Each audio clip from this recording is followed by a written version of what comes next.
Marcel de Souza, président de la communauté des États de l'Afrique de l'Ouest, est en fin de mandat. Il a été reçu ce matin par le président du Faso. Bientôt 40 000 logements pour la population burkinabé. Le patron du ministère de l'Habitat et de l'Urbanisme a animé un point de presse ce matin sur le site des logements sociaux de Basseko. À l'international, la femme atteinte du cancer en souffre doublement. Mesdames et messieurs, le développement des titres dans peu de temps. Fidèles téléspectateurs, téléspectatrices, bonsoir. Comme je vous le disais en titre, le président du Faso a reçu ce matin le président de la communauté des États de l'Afrique de l'Ouest en fin de mandat. Il dit être venu avec sa délégation pour faire le point d'un certain nombre de dossiers de la CEDEAO au chef de l'État burkinabé. Il s'agit essentiellement de la situation qui prévaut en Guinée-Bissau et l'inauguration d'un centre national de coordination d'alerte précoce et d'intervention rapide. Dieudonné Koumsaga et Delphine Banissi y étaient. Voici leur reportage. Venu faire le point sur un certain nombre de dossiers de la CEDEAO avec le président de la République. Le premier, vous savez qu'on a inauguré ce matin le Centre national de coordination de l'alerte précoce et réponse rapide. Et après Bamako et après Monrovia, le troisième centre, c'est le centre du Burkina. Ce centre est d'une importance capitale pour gérer non seulement les problèmes sécuritaires, alimentaires, sanitaires, environnementaux, et bref, la sécurité humaine. Et donc nous sommes venus le remercier parce que quand on a voulu implanter ce centre, les choses tergiversaient. Mais dès qu'on l'a vu, il a mis à disposition par un décret les agents, les experts qu'il faut, l'endroit, la place. Vous avez vu, c'est l'ancienne ambassade des États-Unis, bien sécurisée. Et donc nous sommes venus le remercier pour son implication personnelle et lui dire c'est un centre très simple, mais que nous avons eu le support des Américains, le peuple américain et ensuite l'USAID qui nous ont appuyés dans la formation des experts pour que nous puissions avoir de très bons résultats. Si on avait ce centre-là, comme je le disais, Ebola, on aurait pris des dispositions anticipées, on n'aurait pas eu tant de morts. Alimentaire, de temps en temps, la pénurie de céréales, ici même au Burkina par moment. Nous avons signé un accord avec Agrimet et avec la NASA. Et quelques mois avant, nous pouvons savoir s'il y aura la sécheresse, qu'il y aura des catastrophes et prendre des dispositions. Nous avons discuté de la situation en Guinée-Bissau. Vous savez, ça nous préoccupe. Nous avons fait le point. Et on a mis des sanctions en place. Et ces sanctions, ce n'est pas de gaieté de cœur, c'est pour amener les différentes parties guinéennes à appliquer l'accord de Conakry et de Bissau. Ça nous coûte excessivement cher. Et vous savez que le Burkina a ses troupes. Et nous avons des problèmes sécuritaires au Burkina, et c'est un sacrifice. Ça coûte cher à la communauté, ça coûte cher de les maintenir là-bas, et les résultats, nous ne les avons pas. Donc on a mis les sanctions en place, et nous espérons que les dispositions seront prises, et que le comité de suivi pourra arrêter les sanctions si l'accord de Conakry est appliqué. Et enfin, je suis venu le remercier, comme vous le savez, je suis en fin de mandat, et le remercier pour tout le soutien qu'il m'a apporté et dans la réforme. Le ministre de l'Habitat et de l'Urbanisme était face à la presse ce matin sur le site des logements sociaux de Basseko. Devant les hommes de médias, Dieudonné Bonané a présenté le bilan de son département pour l'exercice 2016-2017 et les perspectives de 2018. Voyons tout cela avec Moïse Kinda. La planification et l'aménagement urbain, l'architecture et la construction, l'accès au logement décent, le pilotage et le soutien au service du ministère de l'Urbanisme et de l'Habitat sont là les 4 points sur lesquels le ministre Dieudonné Bonané s'est étalé pour donner le bilan des activités de son département pour l'exercice 2016-2017. Au cours de l'année 2016, mon département a procédé à l'élaboration des schémas directeurs d'aménagement et d'urbanisme des SDO, des villes de Koupela et Puitenga, des plans d'occupation de sol, les postes de Bobo, Dioulasso, Banfora, Koudougou et Waïgouya, des plans d'occupation des sols et du plan de développement communal de Tenkorgo concomitamment, du rapport sur l'étude de l'armature urbaine au Burkina Faso, des rapports définitifs relatifs à la base de données urbaines et à l'état des villes au Burkina Faso. La question des lotissements, le projet de construction des 40 000 logements sociaux, le ministre répond. Le programme national de construction de 40 000 logements constitue une action majeure de mon département visant à assurer de façon effective l'accès à tous à un logement décent et abordable au Burkina Faso conformément aux objectifs du programme présidentiel de son Excellence Roch-Marc Christian Kaboré, bâtir avec le peuple un Burkina de démocratie, un Burkina de progrès économique et social, un Burkina de liberté et de justice. Les activités déjà réalisées dans le cadre du programme au cours de la période 2016-2017 sont entre autres la construction de 1113 logements en PPP à Basseko, à Ouagadougou, dont 502 logements sociaux de type F2, 468 sociaux de type F3, 130 logements économiques de type F3 et 13 logements économiques de type F4. La construction de 177 logements sociaux et 138 logements économiques à Bobo-Dioulasso. Le lancement de la campagne d'inscription au programme national de construction de logements d'avril à mai 2017, ce qui a permis d'enregistrer près de 208 232 demandes dans les 351 communes urbaines du Burkina Faso, urbaines et rurales du Burkina Faso, avec plus de 50% de la demande dans la région du centre. Cela nous a permis donc de constituer une base de données des inscrits sur laquelle reposent les activités du programme. À quand la levée de la mesure sur les lotissements au Burkina Faso, le ministre nous donne des détails. Et au cours de l'année 2018, nous allons donc procéder à la reprise des opérations d'aménagement dans les centres urbains. Voilà. Sur cette question, je veux marquer une escale pour vous dire que suite à l'enquête de l'Assemblée nationale sur le foncier urbain, le gouvernement a mis en place une commission interministérielle chargée de l'appurement des résultats de l'enquête qui a mis en exergue plusieurs dérives dans la gestion du foncier urbain. À l'époque, nous avions voulu lever les mesures de suspension des lotissements, mais l'Assemblée a souhaité que nous puissions attendre la fin de ces opérations et nous sommes pratiquement à la fin du travail de la commission interministérielle. Donc toutes ces questions en relation avec les autres ministères, parce que ce n'est pas seulement le ministère en charge de l'urbanisme, il y a le ministère de l'administration territoriale, il y a le ministère de l'environnement, le ministère de l'économie et des finances qui est chargé de la gestion du foncier. Nous allons donc, et naturellement, l'association des maires, l'association des régions, toutes ces structures seront mises à contribution pour affiner donc le texte qui va permettre de lever la mesure et de procéder donc.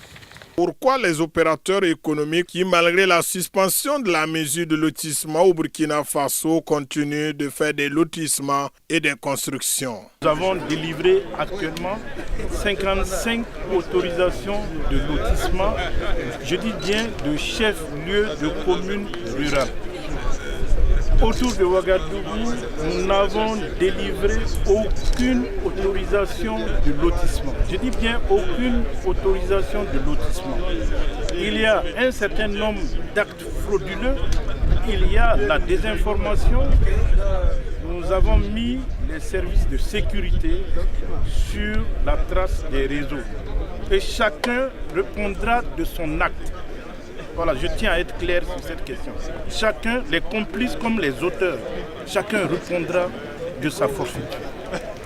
Toutes les questions des journalistes ont trouvé réponse et le ministre se dit prêt à communiquer davantage. Et d'autres voies de communication seront organisées, des formations de sensibilisation des hommes et femmes des médias en vue de relayer l'information juste sur les questions de l'urbanisme et de l'habitat au Burkina Faso. La sécurité humaine est au cœur de l'action gouvernementale. Ce matin, le Premier ministre a procédé à l'inauguration d'un centre de coordination, d'alerte précoce et de réponse rapide pour prévenir désormais tout risque et catastrophe. Odette Zouangena et Dieudonné Koumsaga y étaient. Voici le reportage.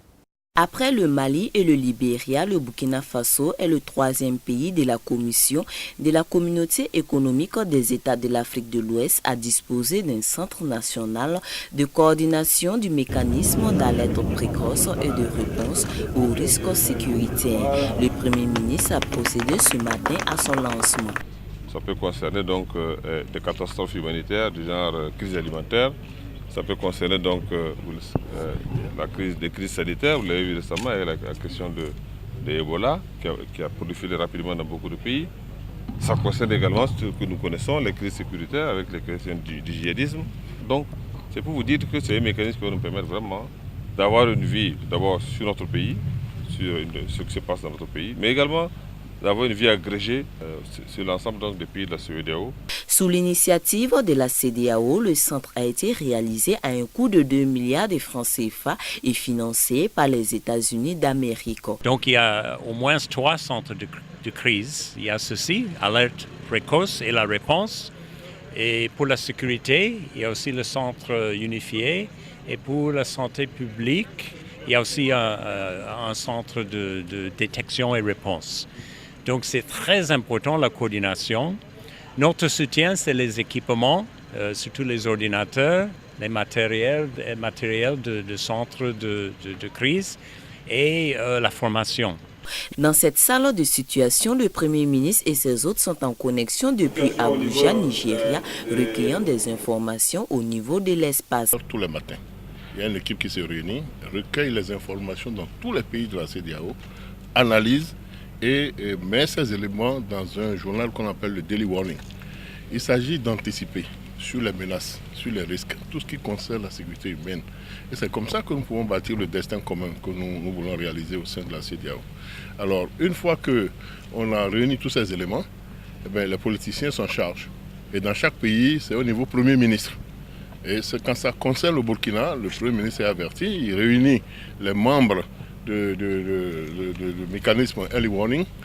Nous avons 7 experts en matière d'environnement, experts en matière de santé, experts en matière de gouvernance, société civile, experts en matière de sécurité maritime, sécurité de tout genre, et ils proposent des solutions. Un mémorandum a été par ailleurs signé entre Marcel de Souza et Paul Kabatieba en vue de l'opérationnalisation du centre. Le président en exercice de la commission de la CEDEAO a par ailleurs offert un chèque de $20 000, soit 11 100 000 francs CFA pour son bon fonctionnement. Mesdames et messieurs, ouvrons à présent la page internationale. Les athlètes russes sont à pied d'œuvre pour participer aux Jeux olympiques 2018.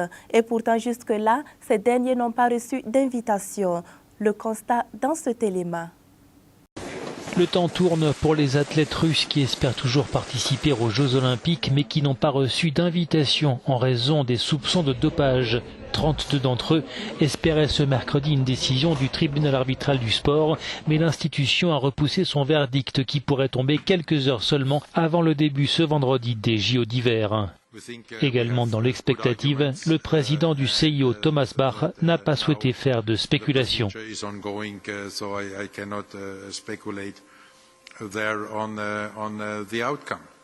Le tribunal arbitral du sport doit également se pencher ce jeudi sur le cas de 15 autres athlètes russes, d'abord suspendus à vie par le CIO pour dopage, puis récemment blanchis par le TASS. Eux aussi espèrent pouvoir se rendre à Pyeongchang.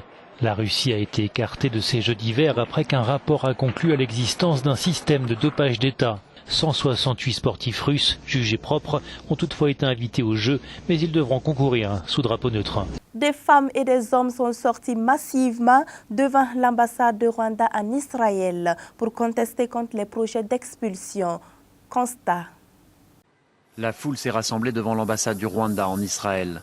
D'après de nombreuses ONG, le Rwanda de Paul Kagame et l'Ouganda de Yoweri Museveni acceptent de prendre les migrants dont Israël ne veut pas. Les migrants ont jusqu'au 1er avril pour quitter le pays, sinon ils seront emprisonnés.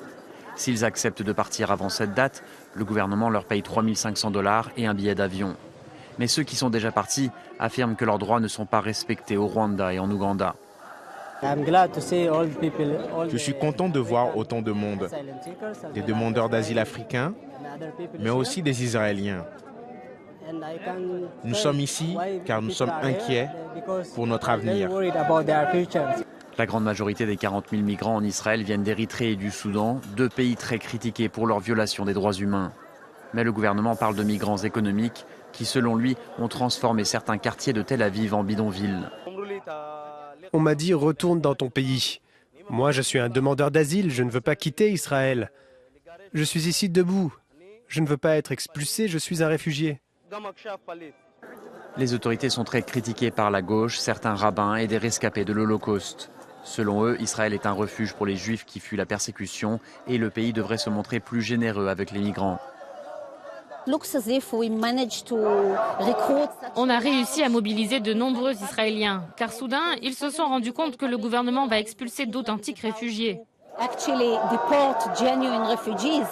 Avec ce projet d'expulsion des migrants, le Premier ministre Benjamin Netanyahou souhaite apaiser une partie de son électorat. L'agence de réfugiés de l'ONU a, elle, affirmé que son plan était incohérent et dangereux. En Algérie, les femmes atteintes du cancer en souffrent doublement, non seulement la souffrance de la maladie, mais aussi le rejet de leur conjoint. Suivons un témoignage poignant d'une malade de cancer. Après son ablation du sein, le mari de Linda l'appelait la demi-femme. Quand elle a terminé la radiothérapie, il a demandé le divorce et n'a pas donné de nouvelles pendant plusieurs mois. Il y a des choses pires que la maladie. Le fait d'abandonner sa femme malade après 18 ans. La maladie est plus propre, plus saine.